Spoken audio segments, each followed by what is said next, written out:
Hi friends, it's Julie. Welcome back to my channel. Today I'm here with a reading check-in video for you guys. I'm going to let you guys know the books that I read toward the end of October and the books that I've already read so far in November. And I'll just say that the second half of October was not nearly as good reading-wise as the first half. I ended up DNFing a few books, which I don't mind DNFing books, but typically I don't DNF, a few books in a month, so that was a little bit weird for me.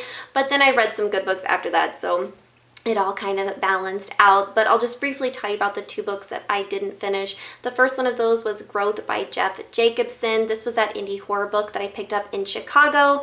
And the last time I talked to you guys about the books I was reading, I was really enjoying this book. I was enjoying the writing. It was moving pretty quickly. I thought the idea of this crazy fungus on this corn was pretty scary, and it was. There was some body horror, all sorts of things.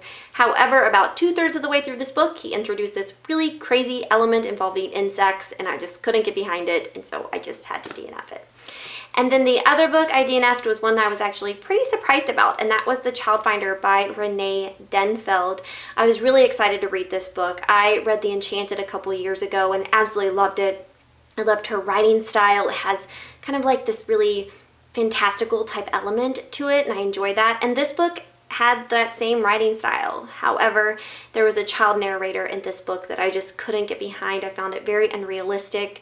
The child is the same age as my oldest daughter, and the way that she was thinking about and talking about the things that were happening to her, it was just so much more mature than what my daughter could have ever even comprehended. And so I just couldn't get behind it, and so I had to DNF it. But I will leave a link to the Poptimus's review down below, because he did a full review on this book, because I'm not going to review it because I didn't finish it, but you guys can check out his video if you would like some more information on it.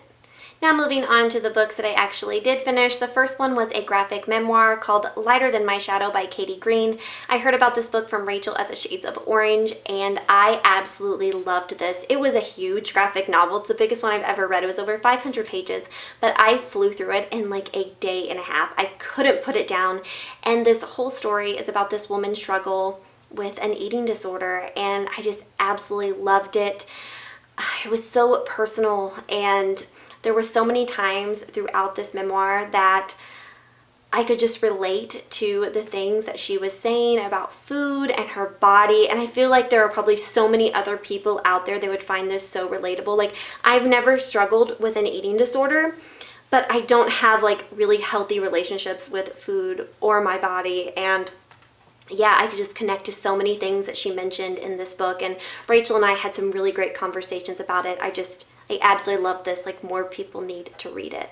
And then another book I finished was The Secret She Keeps by Michael Robotham. This was a suspense novel that I read with my book club, and I ended up really enjoying this. It took about 75 pages for me to like get into the story. It was a little slower to get going, but once I did, I was sucked in and I read it really quickly. Now, I just want to say this is a suspense novel. It is not a psychological thriller. Like, don't go into it expecting a twist, because there isn't one. It is clear very early on where this story is going, but I actually kind of liked that. I kind of liked just going along for the ride and not expecting a twist, because lately I've just been really disappointed in the twists and thrillers lately. So this was a nice change of pace, and I enjoyed it. Now, this is about two women, Megan and Agatha, and they're both pregnant at the beginning of this book, and it is very clear early on that, I mean within the very first few chapters, that Agatha is stalking Megan.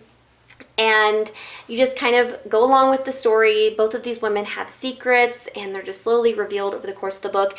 And every chapter alternates between the two women. So one chapter is told from Megan and then Agatha, and it just goes back and forth. And the story, it helps the story move a little bit more quickly that way, at least toward the end. But yeah, I enjoyed this. I would recommend it, as long as you're not expecting a twist, because there isn't one. Then the other book I finished was one I listened to on audio, and that was The Devil Crept In by Anya Alborn. This is my second Anya Alborn book. I read Brother by her a couple months ago, and it's still the most dark and disturbing book I've ever read, and this book was not nearly as dark. Not nearly as dark. I think more people would probably enjoy this one than they would Brother, but this book is about this young boy named Stevie who is 10 years old, and he narrates most of the story. And his best friend and cousin Jude goes missing one day. He goes missing in the woods, and he's gone for a few days, and then all of a sudden he just reappears and everyone is so happy to have him back, obviously, but Stevie is a little bit hesitant because he thinks something is wrong with Jude. You know, his eyes don't really look the same, Jude doesn't really talk the same, you know, he just thinks that something is going on, but no one else really believes Stevie, so Stevie kind of, you know, goes on his own to try and figure out what happened to Jude and what's going on. Now, this story has a kind of like folklore type element to it, which I ended up really enjoying. Like, you guys know I usually enjoy realistic horror, but I actually really enjoyed this kind of lore type element to it. So I would recommend it. I enjoyed the audio version way more than I did the physical book. Whenever I picked up the physical book, my eyes would just like glaze over, but I really enjoyed the audio. I enjoyed the narration. It moved very, very quickly. So yeah, let me know down below if you've read this one or read any of her other books, and we can kind of chat about them a little bit because I can't wait to read the rest of her books. I'm so happy to have found a female horror author that I really enjoy. And right now I'm currently reading 2 books and listening to one on audio. And the first book I'm reading is Warbreaker by Brandon Sanderson. I finally picked this up, guys, and it is not disappointing at all. I'm already so in love with this story. I knew I was going to love it when I picked it up, but I picked this one up when I was feeling that little bit of a reading slump coming on, and I just knew that if anybody could pull me out of it, it would be Brandon Sanderson, and I was right. This book is moving so fast. I'm about 200 pages into it so far, and I love the magic system and the characters and everything. The magic is so cool. It has to do with like colors and stuff and how people can draw power from colors. I will be doing a full review of this book once I finish it because it's going to become a favorite of mine, I know.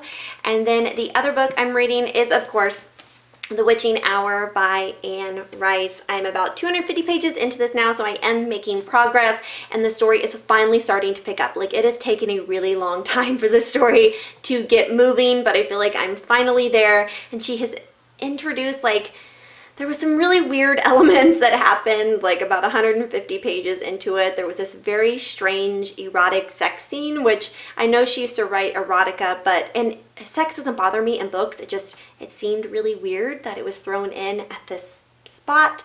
And the romance was feeling a little bit insta-lovey for me, which is something you guys know that I do not like, but I am sticking with this book because it's really starting to go somewhere, and I'm excited to continue. And then the other book that I'm listening to on audio is one I just started, and that is Nosferatu by Joe Hill.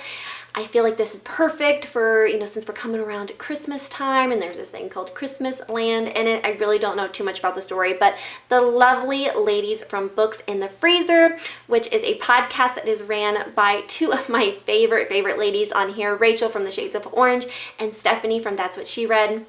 They just started this new podcast, guys. If you have not checked it out, I will leave a link to it down below where they talk about all things horror fiction. It is fantastic.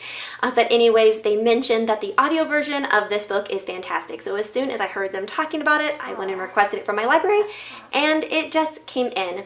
But anyways, those are all the books that I have been reading recently and what I'm currently reading. Please leave me a comment down below and let me know if you've read any of these and what you thought about them. But I think that's it for the day, guys. Thank you so much for watching, and I will see you all again soon. Bye.